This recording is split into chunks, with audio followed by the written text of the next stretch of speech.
Marty goes off to deal with REO's Speedwagon while Wendy tries to secure the hotel that is right next to the Big Muddy. The problem is, Anita and Carl agreed to sell the Big Muddy, but they did not agree to sell the hotel. So Wendy decides to shut down the Big Muddy because without a casino, there's really no hotel. And Wendy knows full well that Anita and Carl can't deal with the added pressure of the casino closing right next to the hotel. She knows exactly what that will do to their business. And the fact that Wendy just closed the casino is an issue because Marty just met the FBI agent he'll be working with, and she's tough. She's willing to go along with a 3% margin of error, but that's it. She says if there's a boom in revenue after they leave, then they'll be right back with another warrant. So Marty has to figure out a way to launder this money, and he tells Ruth to take the money to the new casino. And Ruth reminds him that that casino is supposed to be clean, but Marty says, I don't care, just take the money and don't tell Wendy. But when Ruth gets there, along with Frank Cosgrove's guys, she's pretty pissed off because she wasted all that time driving there to find a closed casino. And as he's dealing with REO Speedwagon's manager, he gets word about this. Another guy who's gotten word about this is Frank Cosgrove, and he heads to Wendy's office looking for Marty, but he's not there, so he settles for Wendy. He wants to know why the casino was closed because his new men were supposed to start that route today. He tells her that what we did for you guys wasn't charity, but he also has an inkling that Wendy has no idea what he's talking about, although she kind of knows exactly what he's talking about.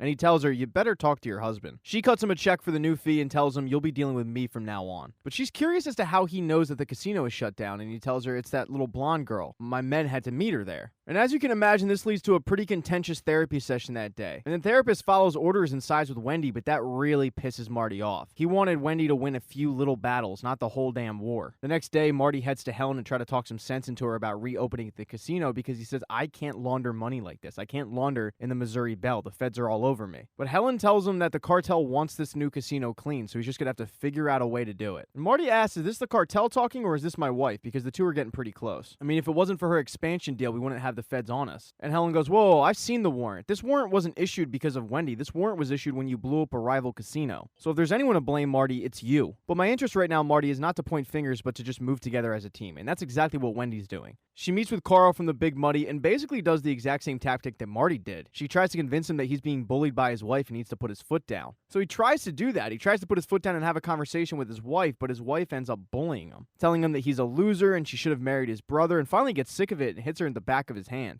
She ends up falling down a cliff into the water. We don't know if she died or not, but they ended up selling the hotel, so he certainly got his way. After her conversation, though, with Marty, Helen's a little worried, so she heads to Ruth Langmore's. And a conversation that starts out pretty rocky quickly turns as Helen asks her, hey, if Marty went away to this new casino and worked there, could you handle things at the Missouri Belle? And Ruth is a little surprised, but says, yeah, absolutely. She's also pissed off, though, because Marty hasn't told her about this. So when she sees Marty, she says, hey, thanks for letting me know that you're going to be off with this new casino and I'm going to have to run things here. But this is the first time that Marty's hearing about this. And it doesn't take too long for Marty to figure out that they're planning his successor in case he needs to go on an unforeseen absence. So now Marty has to deal with that, but he also has to deal with the fact that he still needs to launder money, so he figures one avenue to do that is through REO Speedwagon by leasing them equipment. Now Wendy, upon getting that new casino, is feeling very confident, and she decides to make a play for baby Zeke. She heads to the farmer's market where Darlene Snell is selling her honey, and just starts hurling insults at Darlene, until finally Darlene gets sick of it and punches Wendy. Wendy looks at her hand that has blood on it, looks at Darlene and says, yeah, that should do the trick. And it takes Wyatt Langmore to calm